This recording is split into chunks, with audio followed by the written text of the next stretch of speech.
मी मोठ्या मनानं तुमच्या समोर हे व्यक्त करतोय। गेले अनेक दिवस उपोषणाच्या माध्यमातून अनेक वेळा मला खलनायक बनवण्याचा प्रयत्न केला।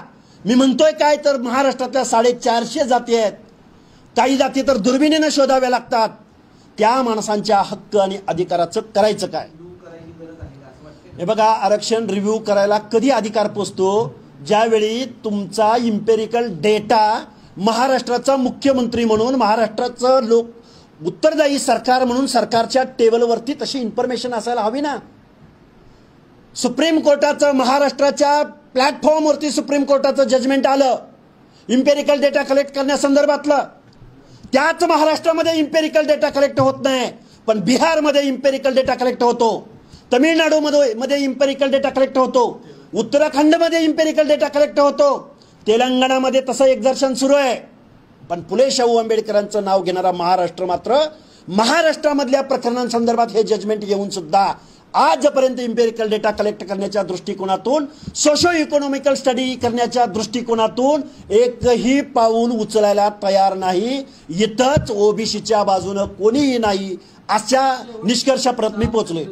माझी सगळ्या लोकांना विनंती आहे, माननीय छगनरावजी भुजबळ असतील, पंकजाताई मुंडे असतील, दत्तामामा भरणे असतील, जयकुमार गोरे असतील, आमचे गोपीचंद पडळकर असतील, आमचे चंद्रशेखर बावनकुळे असतील, तुम्ही जर ओबीसीच्या बाजूने नाही उभं राहिला तर या महाराष्ट्रामध्ये इथून पुढच्या काला असं ना तसं आता संपलेलंच आहे ओबीसीचं आरक्षण। मी खूप जबाबदारीने बोलतोय, महाराष्ट्रामधल्या ओबीसीचं आरक्षण संपलेलं आहे। कारण या ओबीसी मध्ये माझ्या महाराष्ट्रामधला लीड करणारा, गावगाडा चालवणारा, व्यवस्था चालवणारा, गेल्या 400-500 वर्षापासून महाराष्ट्राची रणनीती ठरवणारा, उपजाऊ जमिनीची धारणा करणारा, महाराष्ट्राच्या मुख्यमंत्री पदापासून, कारखान्यांपासून, वेगवेगळ्या डीसीसी बँकांपर्यंत या महाराष्ट्राच्या निर्णय प्रक्रियेमध्ये प्रमुख असणारा मराठा समाज जर ओबीसी मध्ये इन्क्लूड झाला, अजून पुढे आलेली नाही म्हणून विनंती करतो। ज्या दिवशी आम्ही शिंदे समितीचा अहवाल ॲज इट इज स्वीकारलाय असं म्हणून जे कोणी घोषणा करतील त्या दिवशी महाराष्ट्र बंद असेल। महाराष्ट्रामधली 50 ते 60% लोकसंख्या इथल्या राज्यकर्त्यांचा करेक्ट कार्यक्रम लावेल। अनेक मुख्यमंत्री कोण गेले शरद पवारांपासून, मात्र आत्ताच एवढ्या मोठ्या नोंदी देतात, म्हणजे कुठं तर फडणवीसांच्या काळात ओबीसीचं आरक्षण संपवायचा घाट घातला जातोय का? नाही, माझं म्हणणं असं आहे, आजपर्यंतच्या अनेक मुख्यमंत्र्यांच्या कालावधीमध्ये अशा पद्धतीचं एक्झर्शन झालेलं होतं। अशोक चव्हाण असताना सुद्धा झालेलं होतं, नारायण राणे समितीच्या माध्यमातून सुद्धा झालेलं होतं, गायकवाड आयोगाच्या माध्यमातून सुद्धा झालेलं होतं। पण त्यावेळी सन्माननीय न्यायालय असो किंवा सन्माननीय आरक्षणासंदर्भात निर्णय घेण्यात येणारा किंवा ज्यांना घेण्याचा घटनात्मक अधिकार आहे अशा स्टेट बॅकवर्ड कमिशनकडून वेळोवेळी या बाबतीमध्ये उत्तर या महाराष्ट्राला मिळालेली आहेत।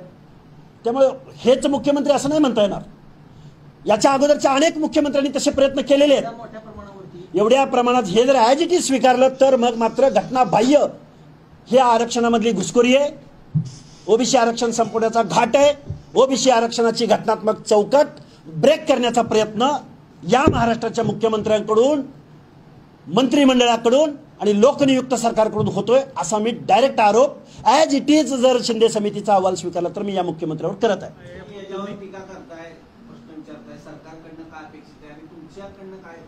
असं जर झालं तर पहिल्यांदा सर्वोच्च न्यायालयाचा कोर्ट ऑफ कंटेम्प्ट या महाराष्ट्रामध्ये होतोय।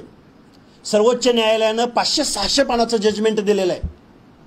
गायकवाड आयोगानं ज्या शिफारशी किंवा ज्या मराठा समाजाला ओबीसी रिझर्वेशन देण्याच्या संदर्भात जे काही एक्झर्शन केलेलं होतं त्या संदर्भात तो कोर्ट ऑफ कंटेम्प्ट होतोय। राज्य मागासवर्ग आयोगाने आतापर्यंत 2 ते 3 वेळा मराठा समाजाचं सामाजिक मागासलेपण नाकारलेलं होतं।